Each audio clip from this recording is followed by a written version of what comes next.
Bom dia a todos e a todas. Nesse vídeo, segundo vídeo de início do nosso canal Literatura em Reflexão, a gente traz um texto que eu acho saborosíssimo, maravilhoso para a gente lidar com essa questão lúdica da literatura. É um texto de Milor Fernandes chamado Poesia Matemática, em que ele, brincando com termos matemáticos, ele consegue pintar para a gente um painel interessante de uma trama que bem poderia ter sido escrita por Machado de Assis, essa de Queiroz, por que não dizer a Luiz Azevedo, Adolfo Caminha, ou mesmo Antônio Salles Oliveira Paiva aqui no estado do Ceará, já que somos tão profícuos nessa questão sobre realismo, E esse texto ele deve ser utilizado por professores de literatura, Sempre que eu vou falar sobre realismo, eu não deixo de ler esse texto, porque na sequência do desenvolvimento da questão das características do realismo, que a gente vai sempre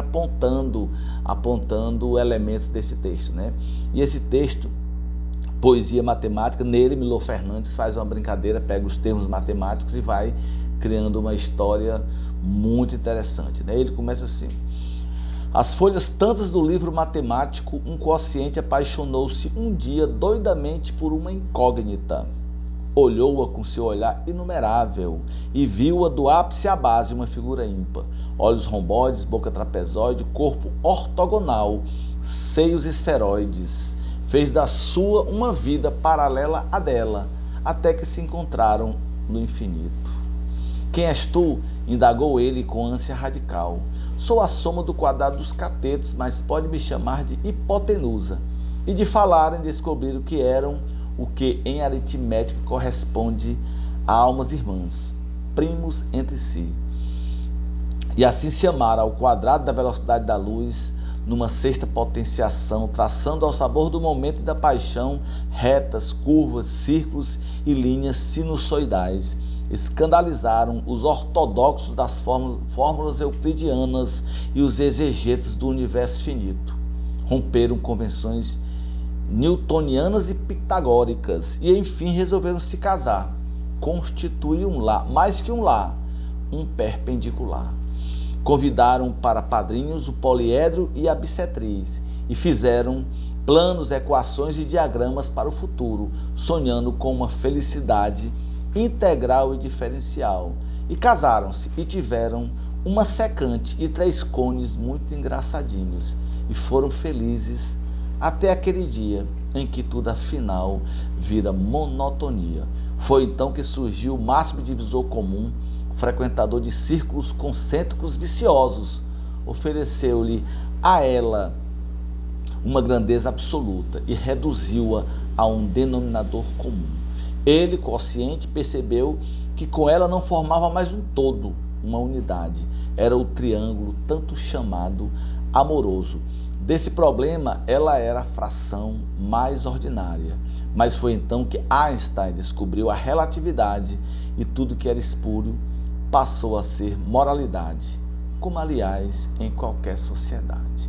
E esse texto, para a gente iniciar o estudo de realismo, é sempre bom a gente compreender bem esse texto, Nele aparece aí então um pouco de machismo. A gente vai falar aqui que o Milor Fernandes aí, ele coloca, claro que ele está apenas reproduzindo um conceito social que é uma sociedade culturalmente machista, que estamos, graças a Deus, e ainda bem que estamos desconstruindo esse machismo, mas ele apenas reproduz aí, com certeza, o cronista, Milor Fernandes, não tem o objetivo de colocar-se como machista, mas ele reproduz a partir desses conceitos matemáticos certo machismo, em que o quociente ele se apaixona pela incógnita, imediatamente ele passa a fazer da vida dele uma vida paralela à dela e vão se encontrar no infinito. E aí ele vai conquistá-la, os dois vão romper convenções newtonianas e pitagóricas, vão derrubar conceitos diversos, o conceito do universo finito, e vão se casar e constituir um lar, mais que um lar, um perpendicular, e vão ter filhos e tudo, e vão ser felizes, até um dia em que tudo afinal vira monotonia. E aí aparece o máximo divisor comum, frequentador de círculos concêntricos e viciosos. e aí reduziu-a a um denominador comum da sua, ou seja, na sua, do problema ela tornara-se a fração mais ordinária. E a gente vê um pouco aí esse conceito machista da sociedade, né? Repetindo, não que o Milor Fernandes queira reproduzir, tá certo? Mas é o que acontece, uma sociedade culturalmente machista trata com esses conceitos. A gente vai ver também que esse texto ele vai se casar muito bem com, por exemplo, um romance que inicia o realismo no mundo. Em 1857, Gustave Flaubert, na França, publica o romance Madame Bovary. E a gente vai perceber que esse frequentador de círculos concêntricos viciosos está presente lá no romance Madame Bovary. Resumindo aqui rapidamente, Madame Bovary trata de uma história interessante, né, de Emma, que vai casar-se com Charles Bovary, um médico sem talento, um médico sem vocação, né? Gustave Flaubert faz muito bem uma reflexão como era Charles Bovary, né? Ele vai trazer para a gente modo como, no primeiro momento do romance Madame Bovary, Gustave Flaubert se coloca então como narrador protagonista, narrador personagem, né? Quando ele lembra que aquele menino entrou na sala de aula, trazido ali pelo diretor, menino tímido, acanhado e tudo, né? E depois esse narrador personagem some e o narrador fica meramente observador do que vai acontecer com o Charles. E quando ele coloca pra gente essa ideia do Charles, esse menino tímido, ele vai nos levar também à compreensão de como esse menino foi gerado, né? Numa sociedade em que o homem casava-se por um dote. O pai de Charles casara-se com sua mãe não por amor, mas por conta de um dote. Nascido Charles, ele vai ser, assim como a mãe, desprezada pelo pai. E a mãe então cobre a criança, cobre o menino, coloca o menino numa redoma social, e o menino passa a ser, digamos assim, super protegido pela mãe. E esse menino, quando ele cresce, a mãe não só protege, como escolhe sua profissão, né? Vai ser médico, e o menino então vai para a escola de medicina sem nenhum talento e forma-se em medicina. Não satisfeita com ter produzido o menino e produzido o médico, ela também produz um marido. Ela casa o menino, né? Casa o jovem médico com uma mulher viúva, né? E essa mulher é extremamente ciumenta, extremamente protetora, possessiva, né? E o Charles, coitado, é um mero joguete de todas aquelas circunstâncias. Até que ele vai conhecer Emma. Ele vai chamado para cuidar da perna de um fazendeiro que havia caído. Chega lá, ele conhece Emma. E o Gustave Flaubert porque o objetivo do realismo não é apenas contar a história, mas principalmente levar o leitor a compreender a história. E ele vai então lembrar que Emma foi criada num convento, num colégio de freiras, e lá era muito complicado para ela, porque o momento básico das meninas daquela época, há uma crítica aí ao romantismo, né? Quando a gente for estudar romantismo, a gente vai ver essa questão também. E a menina então lê às escondidas, e lê o quê? Lê romances românticos, ou seja, aqueles romances em que o homem é o herói, em que o homem é o protetor, que vai tirar a donzela das garras do dragão. E é esse mundo que Emma presencia, é esse mundo que Emma se acostuma através das leituras. E é aí que chega, quando ela volta para casa, ela vai conhecer o Charles, e o Charles então acha engraçada aquela menina, acha maravilhosa aquela menina, resolve casar. Ainda não resolve casar não, mas ele tem um flerte com ela, os dois se dão muito bem, conversam muito bem, falam sobre os mesmos assuntos. É quando a esposa de Charles morre, e Charles então está aberto o caminho para casar-se com Emma. Casados, Emma chega à casa. Quando ela percebe que a vida dela vai ser aquilo, cuidar de planta, cuidar de marido, ela diz: caraca, e agora? O que fazer eu, né? Aqui agora cuidar desse cara aqui, né? E ela chora, ela vai entre prantos e tudo, mas aos poucos ela vai se conformando, mas vai se acanhando, tornando-se acanhada, né? Em determinado momento, Charles é convidado para ir a uma festa num castelo, olha que coisa interessante. E lá Emma conhece os homens, né? Ela vê aqueles homens maravilhosos, aqueles homens falando alto, falando de negócio, falando de comércio, falando em guerras, e ela fica, nossa mãe do céu, esse aqui é o meu mundo. E naquela noite ela dança com todos os homens, enquanto Charles, sentado num tamboretezinho, dorme. Charles dormia pelos cotovelos, né? Não tinha o que fazer, passava o tempo todo dormindo. Quando ele chegava em casa, a Emma ia tirar o sapato dele, ele dorme e fuma um charuto, e dorme, ronca, né? Essa é a vida da Emma. Quando ela vê aqueles homens, ela diz, nossa, existem vida após o casamento, né? Existe saída ainda para mim, né? E o certo é que os dois voltam e Emma cai numa profunda, digamos, quase tristeza, né? Assim, tal. Mas Emma gosta de novidades, e aparece uma novidade que é os dois irem morar numa cidadezinha, né, um pouquinho maior, Rouen, eu acho, coisa assim, né? Os nomes dos franceses sempre são mais complicados e são muito parecidos também, né? O certo é que eles vão morar nessa cidadezinha um pouquinho maior, e lá Charles vai conhecer Léon e vai conhecer o farmacêutico, vai ser manipulado praticamente pelo farmacêutico. E Emma conhece o Léon mais do que o Charles, né? Que os dois vão ter um quase namoro. Só não ocorre o namoro porque o Léon é um cara, digamos assim, tímido, é um cara, um menino bom, é um jovem, né? Que acredita nos valores da família e tudo. E os dois vão manter uma amizade bem interessante, mas o Léon, para não macular talvez a dignidade de um casamento, ou mesmo da Emma, ele resolve para Paris fazer direito, fazer o curso dele lá, terminar o curso, coisa parecida. E Emma volta a sua tristezazinha, volta a sua digamos assim, a sua vidinha. Mas aparece então, aí é que vai ver que vai aparecer o Rodolfo, né? Que é o máximo para mim, o máximo de uso comum é o Rodolfo, né? Frequentador de círculos concêntricos viciosos, um homem acostumado ao mundo, como se diz num bom português aqui no Brasil, passado na casca do alho. E ele então, quando vê Emma passeando com Charles, ele diz, nossa, aquela mulher com aquele cara, porra, vai ser minha essa mulher. E determinado, o Rodolfo, ou o máximo de uso comum, resolve então conquistar a Emma, né? E conquista. E os dois passam a ser amantes e tem noites fervorosas. A relação é tão quente que ela abandona o marido 1 da manhã, madrugada, e corre uma planície imensa para encontrar o amante lá na sua fazenda, né? E ele então resolve convidá-la para ir embora.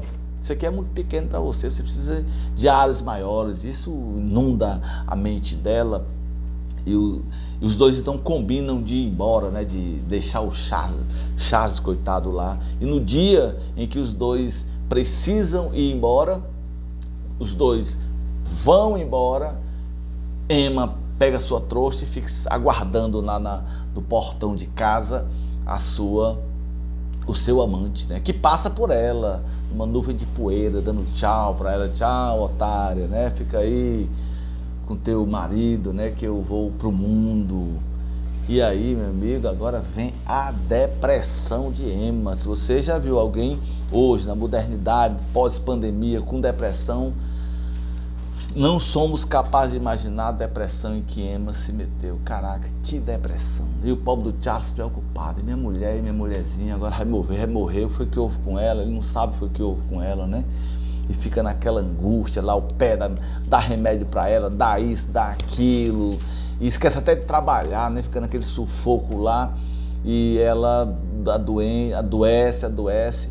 Uma cidadezinha próxima à cidade onde eles moram, né? Eu acho que é Rouen, cidade onde eles moram, e a outra cidadezinha maior, né? Rouen, sei lá. Eles resolvem, aparece uma companhia de ópera. E Emma, uma mulher, gostava de ópera, amava locais públicos. E Charles, então, faz um comentário lá que se ela estiver, quando ela estiver melhor, os dois vão. E isso é quase que milagre, né? Emma de repente começa a pele começa a ficar viçosa, a beleza começa a voltar, os cabelos ficam maravilhosos. E o Charles, nossa, que milagre, né? O que palavras não fazem? E os dois vão então, o Charles compra roupas maravilhosas para ela e os dois vão para a cidadezinha lá, onde está a companhia de ópera. E o interessante é que chegando lá, os dois, olhando pelo binóculozinho, né, era comum à época as pessoas bisbilhotarem a vida dos outros através dos binóculos quando estavam em locais públicos. Eles veem o Leon lá, e o Charles fica feliz. Nossa, meu amigo está aqui, vamos encontrar com ele, né? E nesse encontro, Charles vê a esposa maravilhosamente linda, sorrindo, e ele diz, nossa, minha mulher é maravilhosa. E se eu voltar, se a mulher voltar lá para a nossa cidade, ela vai ficar doente de novo. Será que o Leon não quer cuidar dela? Pegou, não foi não, bicho? Lembrando que o Leon agora já não é mais aquele indivíduo ingênuo. O Leon agora já é o frequentador de círculos concêntricos viciosos. Já visitou os boulevards parisienses, as casas de acolhida lá de Paris. Agora já está passado na casca do alho. E o certo é que o Charles deixa a Emma lá com o seu amigo, né, que faz esse grande favor ao Charles. E a cena, uma das repetidas, né, a mesma cena de Dama das Camélias, né, talvez a mesma cena semelhante lá da Luísa no Primo Basílio, né, com um outro romance espetacular, depois a gente comenta aqui também sobre ele, tá? Então o Leon e Emma fazem amor numa carruagem, né? Charles volta para trabalhar porque como ele tinha passado um tempo cuidando dela, o que acontece? Ele perdeu questão financeira e precisa recuperar, precisa trabalhar mais, né, para poder alimentar. E quando Emma volta para casa, nossa, que lindo, ó. Volta feliz, né? Muito feliz, e o marido fica muito feliz também. E ela então disse que quer aprender a tocar piano. Quem assistiu a novela O Cravo e a Rosa, se é que tem alguém que assistiu, né? Ou não quer mais assistir, depois do Netflix, ninguém quer mais assistir a novelas. Mas na novela O Cravo e a Rosa, a esposa do Cornélio lá, né, a Ginorá, tem um amante também, e para poder se encontrar com o amante, ela diz ao Cornélio que vai estudar violino, né? Pois essa cena, na verdade, ela foi retirada do romance Madame Bovary, que a Emma vai dizer então para o Charles que quer aprender a tocar piano. E Charles paga então o curso de piano, só que com o dinheiro do curso de piano e tudo mais, ela aluga um apartamento lá na cidadezinha lá, onde ela estivera, né, com o Leon, e aluga um ninho de amor, né? E tem um cara, parece um quarto indivíduo na história aí, esse não vai querer vilipendiar a integridade da família, mas ele tem preocupações financeiras, né? Ele começa a vender coisas para Emma e Emma assina promissórias, né, em nome de Charles, né? E ele vai sempre vendendo, ela comprando presentes para o namorado, para isso, aquilo, outro, até que um dia a conta vem. Chegando a conta, ela não tem dinheiro para pagar e o Charles também não tem. Só que o cara diz, olha, se você não pagar, eu vou ter que confiscar os bens do seu marido. E Emma, então, opta pela saída para ela, a única que existe. Antes, porém, ela tenta se vender, né? Ela tenta se prostituir. Olha como o realismo ele trabalha com essa questão da degradação moral, né? Veja como Emma caiu, né? A queda moral aí é muito grande.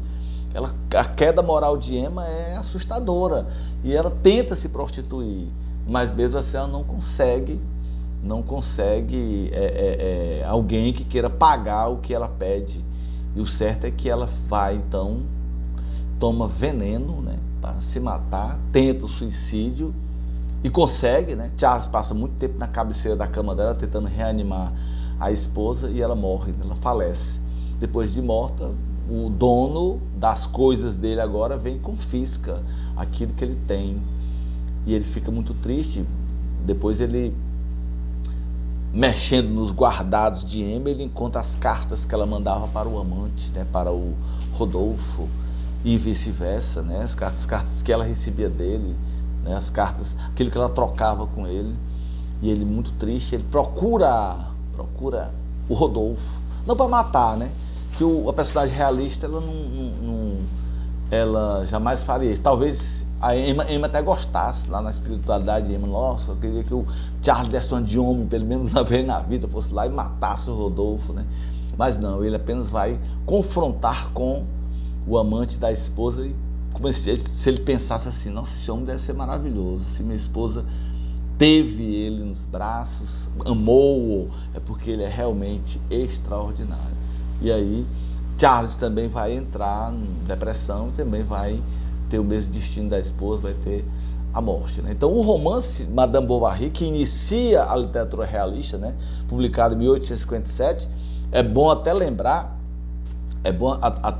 que o Flaubert ele sentou no banco dos réus, ele foi processado por conta disso, né? Por conta da publicação do romance, mexia com a sociedade, mexia com os valores da sociedade francesa, e ele consegue então se safar e inicia o realismo mundial. O livro começa a ser escrito em 1856 e termina em 1857, e aí essa ideia do realismo, as ideias, né, que vão suplantar o romantismo, ou seja, aquelas ideias de tudo maravilhoso, a fantasia, homens heróicos, isso aí vai ficando por terra, né?